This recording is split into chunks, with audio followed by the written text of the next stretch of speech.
Universal and Disney attraction face-off today on this episode of Unlocking the Magic YouTube. What is going on, everybody? Welcome back to our YouTube channel. If you haven't yet, hit that subscribe button. We're going to face off Universal attractions versus some Disney attractions. Make sure you give us a like.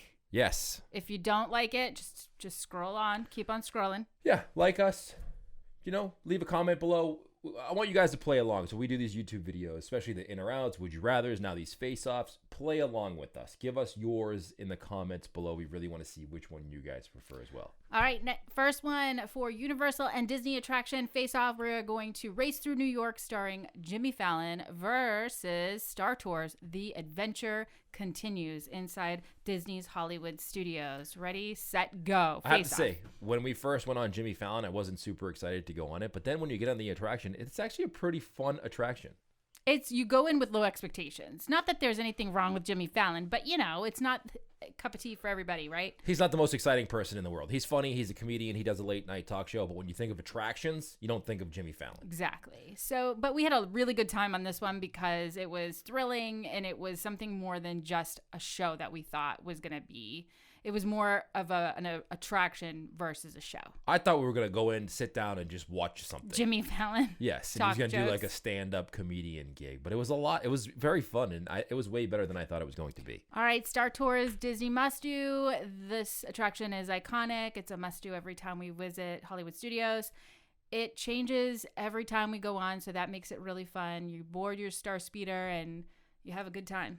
Yes. So which one do we think should we choose on this one? Are we going to choose together or are we going to just share our own opinion? Just share your own opinion. All right. I'm choosing Star Tours. You're choosing Star Tours. I mean, you kind of have to. It's a classic. It's been around for a while, and you get to see a different kind of version of it every time you go on. Yes, the physical part is the same. Right. But what you see on the screen when you do Star Tours could be different every single time. Plus, you get to be the spy once in a while. I mean, you're always a spy. I'm never the spy, so I can't comment on that, but I'm always wicked jealous. But Jimmy Fallon was pretty fun. I'm always like, pick me, pick me, pick me, and it never That's happens. why they don't pick you. You can't want it so bad. All right. Well, I'm choosing Race Through New York starring Jimmy Fallon. I know, weird, right? I can't believe I'm choosing it. It's mainly because we went in with such low expectations, and I loved seeing New York City. Probably the only time I'm really going to be in New York is if I'm in this attraction. So I had a lot of fun, and I'm choosing that one, which is weird. Who am I? Who is this girl? Let's go to the next one. Next one, Men in Black, Alien Attack in Universal versus Buzz Lightyear's Space Ranger Spin in the Magic Kingdom.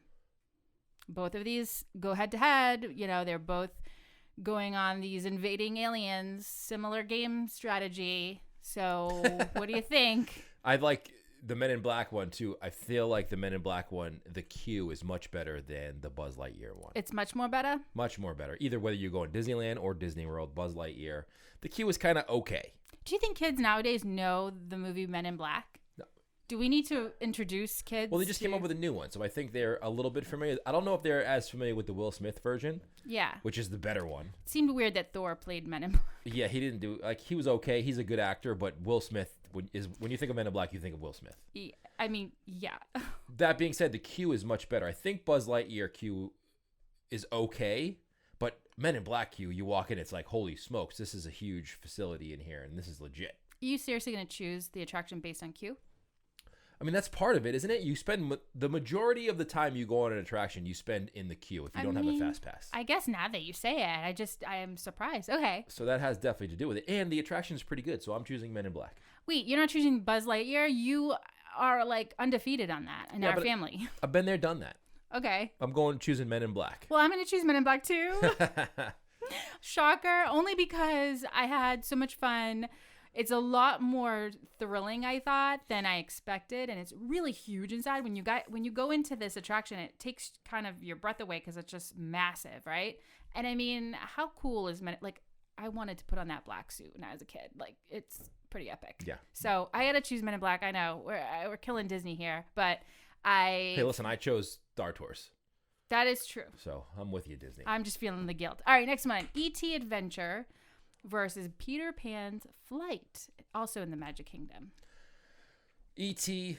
is one of those movies that is from our childhood, right? If you grew up in the 80s like we did, we remember that movie E.T. And this E.T. attraction in Universal isn't anything spectacular. It kind of feels like it was built in the 80s with the movie, which is maybe what they're going for. You literally step inside of the 1980s, like on a bicycle, flying on a bike. Yeah, so it's pretty similar attractions, right? Peter Pan, you're in a ship flying over the city. E.T., you're on a bike floating over through the forest, over the town.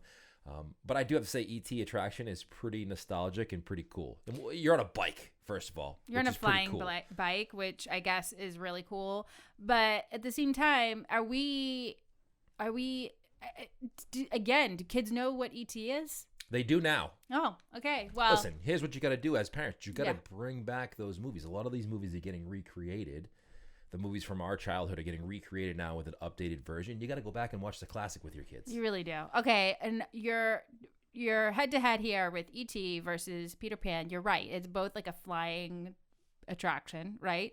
You're flying over Neverland on Peter Pan. It's really cool inside because it has that lights that really glow while you're in there. It's really calming.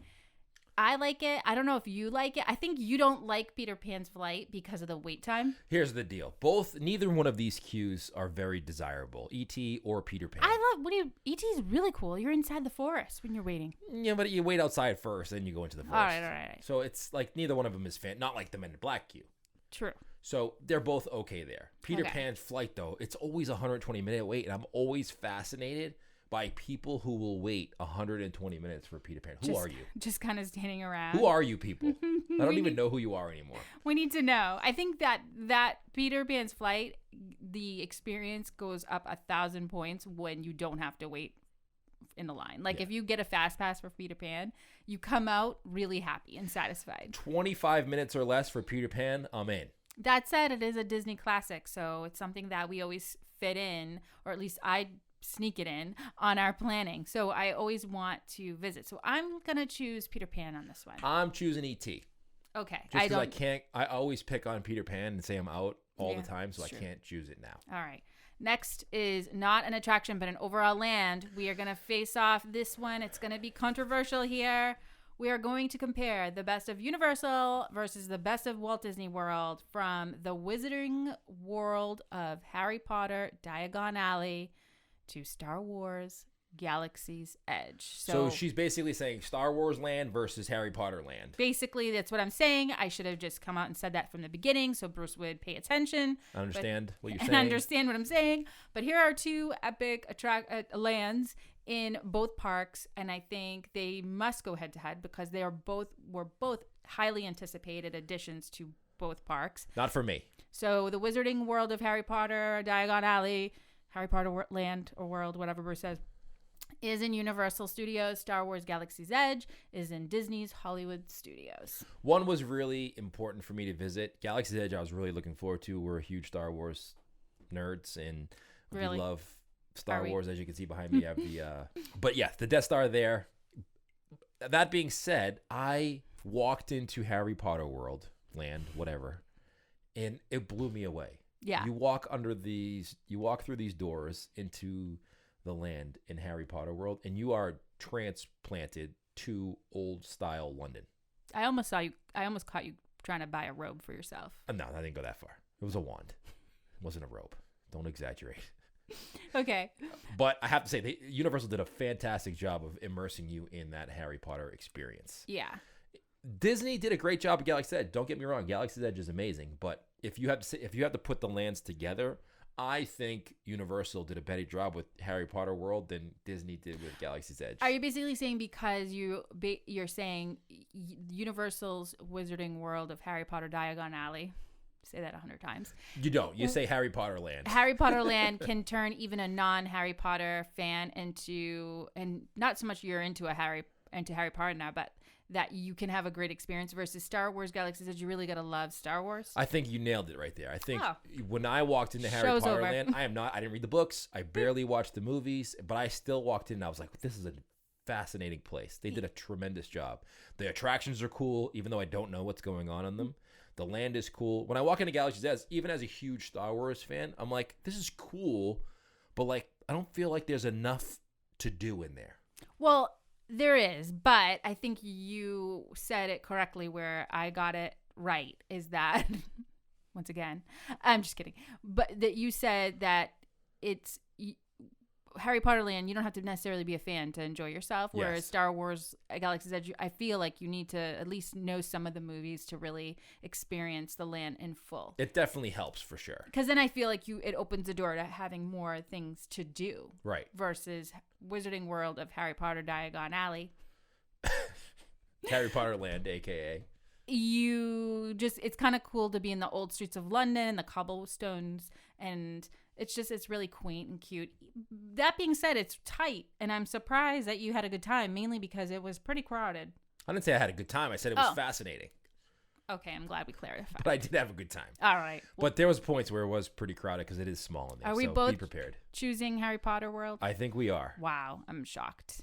Anyway, right. let us know what you think in the comments below. Harry Potter World, Please don't hate us. Star Wars Land. I mean, if you hate us, that's fine. Text us too, 978-222-7383. If you want to be on the show or you want to have your would you rathers or in or outs or face offs or questions, all that goes over to unlockingthemagic.com and subscribe to our channel right here. Right. Thank you so much for tuning in. Everything he said, do it. We'll see you next time. Bye.